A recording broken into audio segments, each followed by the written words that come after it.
Welcome everybody, this is Emancipated Soul. Now before I get into the subject matter of this video, I want to simultaneously address comments some made on my previous videos and clarify and hopefully solidify once and for all my position on a few things. 1. Don't confuse me saying all women are not innately evil as a Nawalt argument. I do not believe in Nawalts. All women are like that to some degree or another. Look, I'm a practical, logical, analytical type of guy, and I conduct my own observations with a red pill perspective. I search for truth no matter where it might lead. And based on eyesight, simple observation, I cannot objectively and logically come to the conclusion that all women are evil, no matter how convenient that viewpoint might be. Now, I know there are a lot of evil women out there. I was once married to one. But labeling all women as evil does nothing to help us understand ourselves. It is a vampant statement, and in my opinion just comes across as myopic and intellectually lazy. Number 2, my statements are not an endorsement of marriage. Like I've stated very clearly in past videos, I do not recommend marriage nor cohabitation nor fatherhood to anyone in this day and age. Now myself, I'm past the stage in my life where I would desire family and fatherhood. But even if you're younger, and even if a unicorn Nawalt came along, I still would not recommend marriage or cohabitation. And if she really was a Nawalt, she would not expect you to want to enter into such a detrimental arrangement. Number 3, I care about men and boys. I actually give a shit. And sometimes when you care about someone, you have to call them out on their own shit so they don't just keep making the same mistakes. Part of the problem with women, in my opinion, is actually the way men treat them. We worship them like goddesses. We clamor for their attention. The selfish, entitled behaviors we observe in the modern woman is partially the fault of men. We go around worshiping them and giving them automatic value, even in cases when it's clear they bring nothing to the table but their vaginal orifices.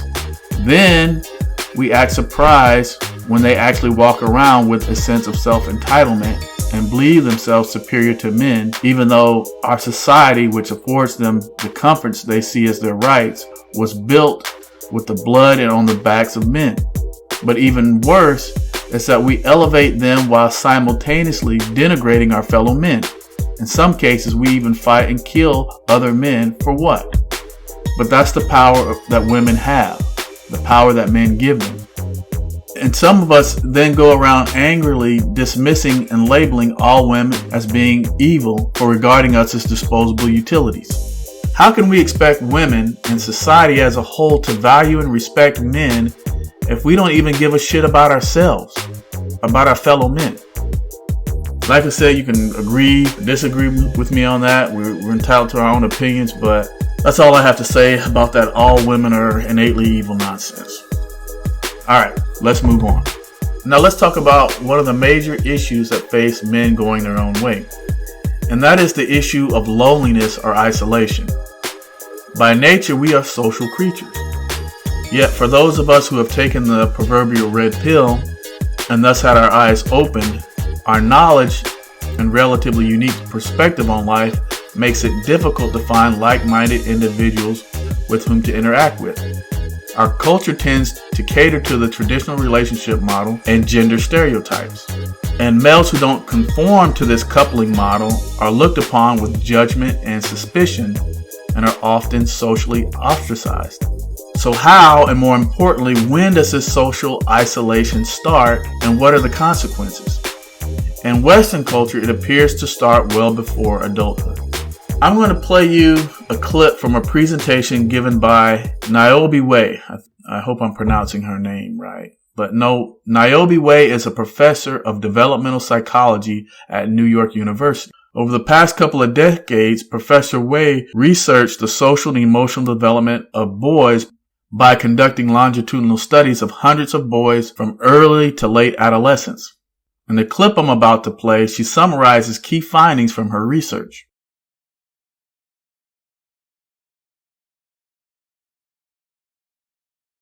So I want to start by telling you a story. And the story comes from in some sense, two sets of data, two sources. And the first source comes from listening to boys for the last almost 30 years at this point. So my work is on, just to give you the details for all of you researchers in the room, it's on hundreds of boys. It's mostly boys from New York City and Boston, but some boys we do studies in Nanjing, China, and in Delhi, India. So it draws across the board from boys all over the place. And I want to tell you a story about how they talked about their friendships, which again links to this larger story about who we are as human, what disrupts our humanity, and how do we fix it. So I'm going to start off with quotes from boys. Each quote that I said that I read is a different boy, and I want you to just listen and hear them. So boys' friendships during early adolescence, this is what it sounds like to listen to boys talking about their friendships. My best friend and I love each other. That's it. You have this thing that is deep, so deep, it's within you. You can't explain it. It's just a thing that you know that person is that person, and that is all that should be important in our friendship. I guess in life, sometimes two people can really, really understand each other and really have a trust, respect, and love for each other. It just happens. It's human nature. And that's a quote from Justin at 14 years old, where he basically, the quality of that quote is heard in about 85% of the boys I speak with at ages 11, 12, 13, 14, which is they're very emotionally articulate, astute, wanting close friendships, wanting intimate friendships, sometimes having them, oftentimes wanting them, and not necessarily finding other boys that they can really share their deep secrets. Another boy said, I've got two best friends, Willie and Brian. Like sometimes when me and Willie argue, me and Brian are real close. Then when me and Brian are not doing so good, me and Willie are real close. It's like circles of love. Sometimes we're all close. My ideal best friend is a close friend who I could say anything to, because sometimes you need to spill your heart out to somebody, and if there's nobody there, then you're going to keep it inside, then you will have anger, so you need somebody to talk to always. And again, 85% of the boys, hundreds and hundreds of boys, sound like this. And one of the things that's important to say is they're not only revealing their desire for intimacy, but also the consequences when they don't have it, right? You know, on that Christmas day, my friends and I all slept in this little bed. It was little. We were like squeezing, and then we were listening to this cheap radio. My friend got a cheap radio. We were turning it like a low volume and listening to songs at like 12:30 at night till like 3 in the morning. We were not all listening. We were talking about secrets, and that's how I know my best friends. What I like most about my best friendship is the connection. It's like, you know how you know somebody for so long, you could talk about anything, and you won't even think, oh, what are they thinking? You just talk. Yeah, because my best friend is like a second person you could speak to. It's like, see how the kids carry a little teddy bear or whatever, and when they cry, they'll hold it and stuff. So when you like get upset or something, you just walk over to your closest friends, and they'll loosen you up, whatever. They'll be like, yeah, it's all right, even though it's not. The last set of quotes in early adolescence, the last set, I want you to pay attention to, particularly this is now talking about the consequences if they don't have that intimacy. Okay, so boys are telling this directly, and you'll see it being picked up in the larger body of science in a moment. You need friends to talk to sometimes, you know, like you have nobody to talk to, you don't have a friend, it's hard, you got to keep things bottled up inside. You might just start crying or whatever, like if a family is beating on you or something, and you can't tell a friend, you might just go out, just, you know, do drugs, sell drugs, whatever. Friends are important because, like, if you have problems with something, you go talk to him. By the way, I just want to make sure you hear that it's a him. You know, if you keep it all to yourself, you go crazy, try to take it out on somebody else. Without friends, you will go crazy or mad. You'd be lonely all the time, be depressed. You would go wacko. My friendships are important because you need a friend or else you'd be depressed, you won't be happy. You'd try to kill yourself because then you'd be all alone and no one to talk to. So this is what boys sound like in early adolescence when they talk about their friends, both their desire and then the consequences of if they don't have those kinds of close connections that they want. Now, as boys move into late adolescence, you can imagine the story begins to shift. As they become the expectations of manhood in this culture, in American culture in particular, today I'm focusing on, the expectations to become a man means, guess what? It means losing that emotional sensitivity and vulnerability because so-called in our culture, that's not manly. So this is what they sound like when you ask the very same questions about their friendships by the time they're 16 and 17. I don't care, whatever. No homo. You start to hear no homo constantly. I don't have best friends who are guys. I'm not gay. So all of a sudden the equation of sexuality and intimacy comes into play. That's a very American phenomenon. late 20th century American phenomenon that we could equate intimacy and male friendship with a sexuality that didn't occur in the late 19th century. In fact, best friends were oftentimes taken, for middle-class couples, were taken on honeymoons in the 19th century. No, I don't say I have a male best friend because I feel that a friend is going to be there for you and he'll support you and stuff like that. Whether they're good and bad times, you share with them, you could share your feelings with him, your true feelings. That's why I don't think I have any real close friends. Yeah, basically, I hate it. Because, I wouldn't mind talking to somebody my age that I can relate to him on a different basis. And I threw that quote in because I wanted to underscore that some of the boys sort of checked out in the, it doesn't matter, I don't care, I'm not gay, I don't have close friendships. But other boys actually were still able to articulate the desire and the loss and the sadness around the loss. Wave's observation of hundreds of adolescents indicates that a central dilemma for boys growing up in the United States is how to get the intimacy they want while still maintaining their manliness, their masculinity. Boys want to be able to freely express their emotions, including their feelings of vulnerability. They want others to be sensitive to their feelings without being teased or harassed for having such feelings. They want genuine friendships in which they are free to be themselves rather than conform to some rigid masculine stereotype. But this changes with time. As men, we are conditioned from boyhood to deny our needs. There's no emotional coaching available to us. We are conditioned to believe that acknowledgement of pain and expression of emotions is weakness. So as we progress towards adulthood, these societal expectations and norms slowly, over time, robs us of our desire for true intimacy. And thus we slowly begin to self-isolate. That right at the age that boys start to disconnect from their friendships and start to, their vulnerable language leaves their stories, is right at the time that the suicide rate for boys across the country rises to 5 times the rate of girls. And so it's right at that moment that you hear the boys disconnect from their own humanity, and then you hear these huge rates of both violence, self-directed and other directed violence. The strategy is to reconnect, and that's about resisting dehumanization, resisting disconnection in a disconnected culture. So now looking to the larger science story, this is the second story I'm telling you. That was the developmental story, listening to young people. And what you'll hear in the larger body of science over the past 10 years, the same story is being told. But we can't hear that story unless we heard the young people. We can't put it together as a story unless we heard the young people tell it developmentally. From Matt Lieberman, a quote is, he's a neuroscientist. He says, "We are wired to be social. We are driven by deep motivations to stay connected to friends and family. We are naturally curious about what is going on in the minds of other people. We spend our entire lives motivated by social connection." Sarah Hrdy, an evolutionary anthropologist, says, "From a tender age and without special training, modern humans identify with the plights of others and without being asked, volunteer to help and share, even with strangers. In this respect, our line of apes is a class by itself. This ability to identify with others and vicariously experience their suffering is not simply learned, it is part of us.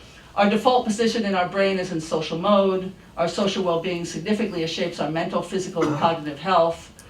Our relational context significantly influences our visual, auditory, and sensory perception." We learn that we are alone emotionally and that no one really cares about our needs or feelings. We are just mere utilities. We exist to serve the collective. I came across a Time article that also highlights the health consequences of social isolation. The article states, "Feeling lonely seems to go hand in hand with being isolated. But there's a difference according to a growing body of research. It's no secret that people who are socially isolated tend to be at greater risk for health issues, from mood disorders like depression to stress-related chronic conditions like heart disease. But what's really responsible for these negative outcomes? The emotional toll of feeling alone or the physical and social lack of contact with others?" Now, a new study suggests that being socially isolated may have a greater effect on early death, especially among the elderly.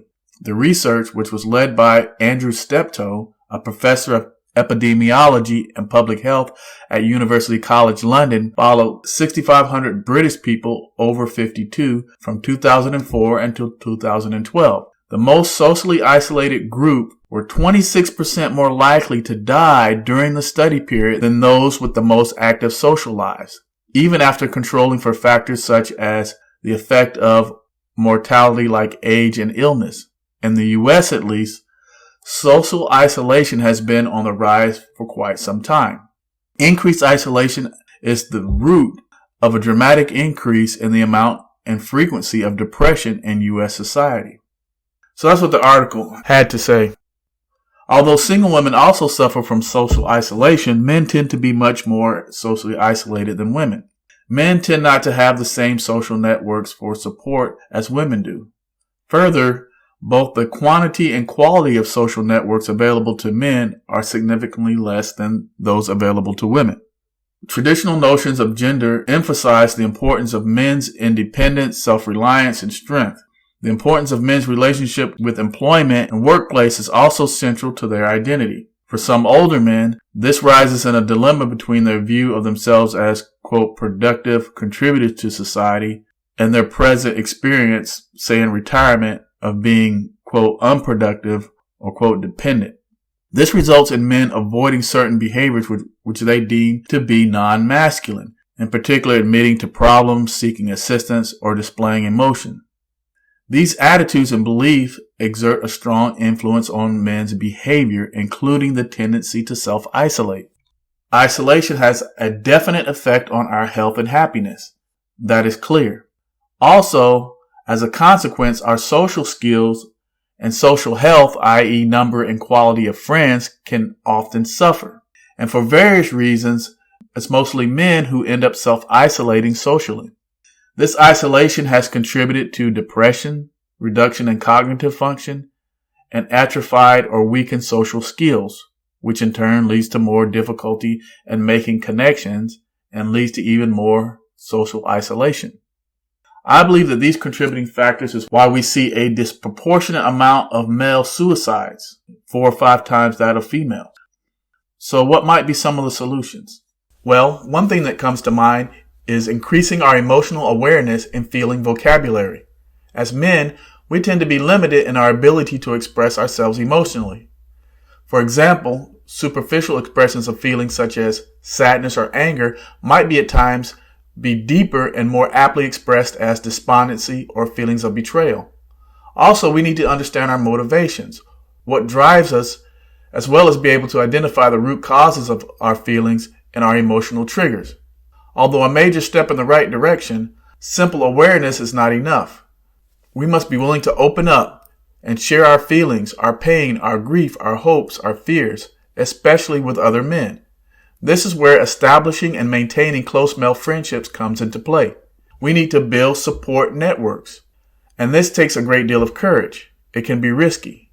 We run the risk of having our grief, pain, or feelings minimized, or even worse, ridiculed. Let me share with you some personal examples. When I was going through divorce, I felt like I was all alone. I felt like a social leopard. And I had this coworker who I also thought was a friend. And when I tried to share with him some of my feelings and things that I was going through, I could tell by his body language that it made him uncomfortable and he really wasn't interested. That was kind of hurtful. But on the flip side, I had another friend that, was very supportive and helped me through that process. There's one friend of mine that I opened up with. We'd known each other for years, but we just talked about superficial things. We talked about sports or what we were going to do for the weekend or, women or whatnot. But when I opened up and shared with him some of the things that I was going through, I found out that he had gone through some of the same things in the past that I was currently going through. It just led to more sharing of feelings and experiences, and he's part of my support network. Also, when my grandmother passed away, I went back for the funeral, and I was just checking out my cousin's. It was his cousin by birth. I was checking out his new vehicle, and so we brought our cup of coffees out to the car, and we were listening to the sound system and messing around with this, that, and the other. But then we got into, I don't know how we did it, but we just started, getting to more meaningful and deeper conversation. And we ended up talking for quite some time. But these are experiences that you can have when you take that chance and open up and share your feelings. Now, like I said, it can be difficult for us to relate socially to the rest of the world. We have this kind of mentality of, it's us versus the the gynocentric blue pill world. Once we take that proverbial red pill, the initial stages of the awakening can be exciting. We can have a newfound sense of hope. A newfound sense of hope is born when we realize we're not alone. However, that excitement quickly wears off when we face the grim realities. That's where apathy can seep in, draining us emotionally. Then there's a strong temptation to cut ourselves off from the outside world, to limit our interactions with others. We need to strongly resist this temptation, as hard as it might be sometimes. And we need to seek opportunities for social interaction. These opportunities may be had via hobbies or other interests. Satisfying interest in activities can do much to promote our quality of life and mental health. We can find a lot of these opportunities through clubs or civic organizations. However, many men have few interests or hobbies, especially if their lives have been predominantly focused on work. And older men should especially seek out opportunities to mix with a range of ages. And this could provide an additional mutual benefit of mentoring opportunities. Older men often have a wealth of knowledge, experience, and lessons to pass on to the next generation. And many of you would be surprised at the number of young men who are hungry for these types of mentorships. But someone has to make the first move and reach out. Now I want to talk about the limitations of interactions with females. A question that is often asked is, how can we satisfy our biologic and social need to interact with women without compromising our core values, without sacrificing our individualism, without putting ourselves at great risk? This is a very complicated question. I can't say I have a complete answer to that, but I do have some ideas. You see, MGTOW is not a one-size-fits-all magic bullet. It's more of a coping strategy. It's a philosophy. It is an individual solution to a collective problem that those of us who have been enlightened face. There's no rigid framework to adhere to. There's just some basic principles to guide our steps as we evolve. While there is a great body of knowledge and support we receive from the collective, the application of the collective knowledge must be tailored to the individual man. For example, the limits or boundaries one sets to interactions with females is variable within the MGTOW community. I would like to discuss 3 possible strategies that could be employed: avoidance, casual dating, and LAT, aka living apart together. Okay, let's start with avoidance. With the avoidance approach, one eschews romantic relationships with women and abstains from sex. In my opinion, this is the safest option for men going their own way, but it is also the most difficult one, socially and emotionally speaking. But in modern day, this approach is becoming more and more common. This is true not only in the West. Let's look at what is happening in Japan. There's a trend of sexual apathy. Most of us know about the Japanese so-called herbivore men and how they're changing the social and economic landscape of their country. There, the number of single people has reached a record high. A survey in 2011 found that 61% of unmarried men and 49% of women aged 18 to 34 were not in any kind of romantic relationship, a rise of almost 10% from just 5 years earlier. Another study found that a third of Japanese adults under 30 had never dated at all.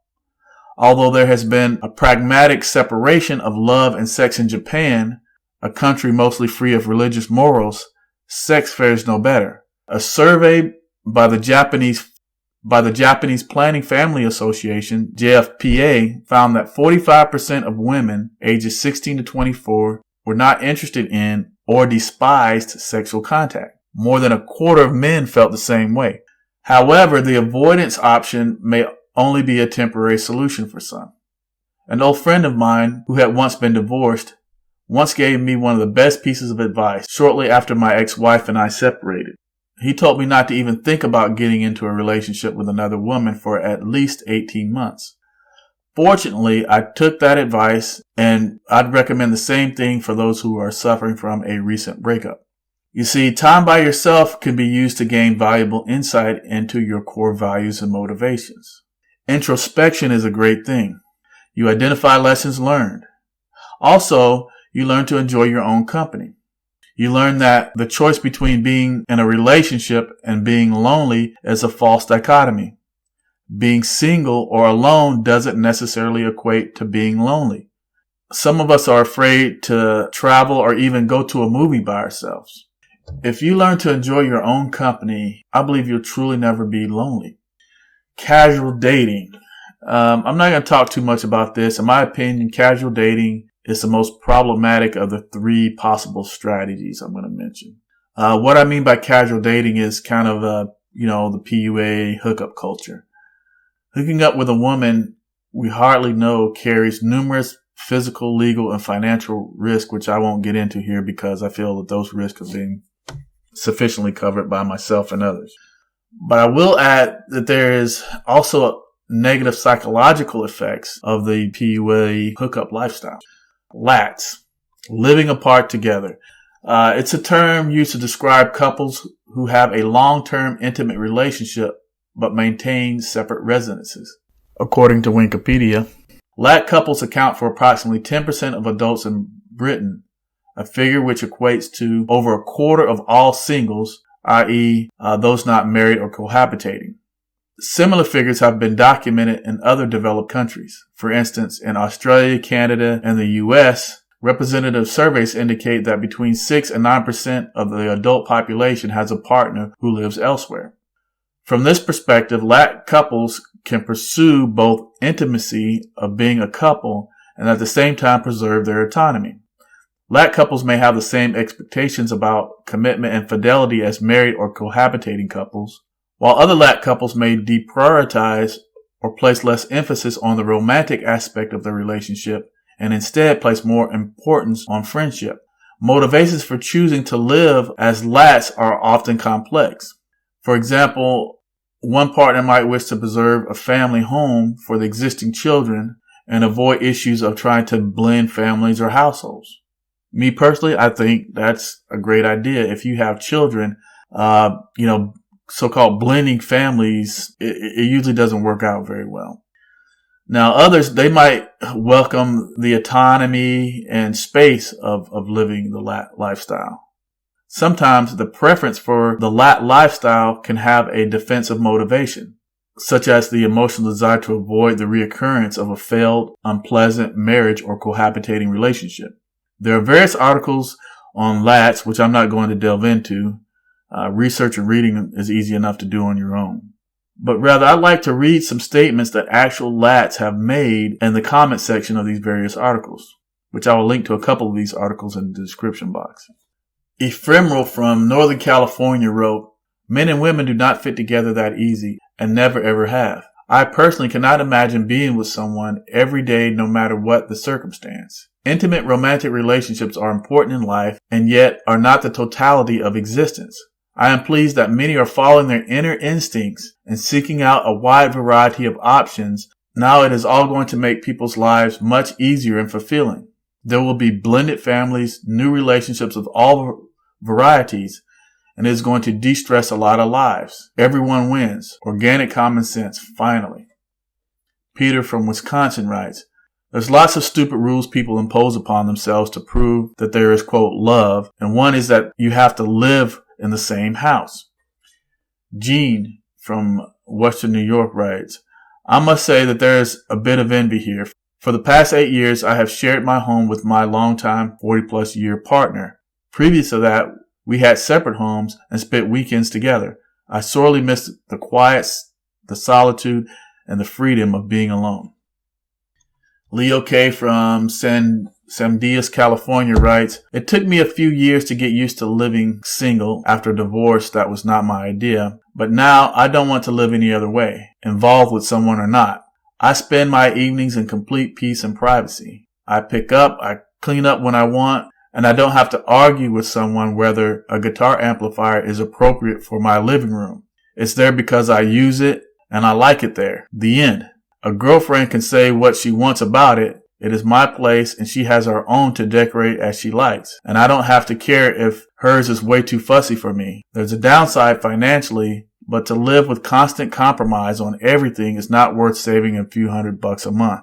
Another commenter writes, anyone who has ever watched an episode of HGTV series House Hunters should have no difficulty understanding the rationale of living apart together. I did it for over 20 years, being married and having kids. While that was great for a time, it was a phase, and now it's over, and I have no desire or need to replicate it. Living with someone is an open invitation for each other to get on the other person's nerves. Other than for having kids, I don't understand why people do it. Ustuck writes, been doing this for 40 years when many of my live-together friends divorced. LAT avoids codependency, allows you to grow up in parallel, and means when you are together it is a blast rather than the same old. 50% of marriages end in divorce. I suspect that the LAT rate is lower, but I don't have any data. Kevlaws writes, why ever get married these days? A lot of young men have stated it's too much of a risk for them. If he's persuaded and goes the whole traditional 9 yards, first, his money is no longer his. And if they later divorce, neither his savings or his house is his. Also, he may have restricted access to his children, who are inevitably poisoned by their mother with the gleeful help of the courts and social services, so that she can, quote, remain living in the manner which she has become accustomed to. In other words, it's open season on men. Don't do it, boys. Don't. I have lived on my own happily for 25 years. It's bliss. Well, that sums up my views. In my opinion, the LAT option is the best option for men going their own way. The difficulty lies in finding a suitable woman who would be on board with this. However, this could weed out women who are just looking for a meal ticket. I would be interested to know what you guys think. Please like, comment, and subscribe. Now for the MGTOW joke of the week. A wife asks her husband, how would you describe me? The husband responds, A, B, C, D, E, F, G, H, I, J, K. The wife says, what does that mean? Adorable, beautiful, cute, delightful, elegant, fashionable, gorgeous, and hot. The wife goes, aw, thank you. But what is IJK? Husband says, I'm just kidding.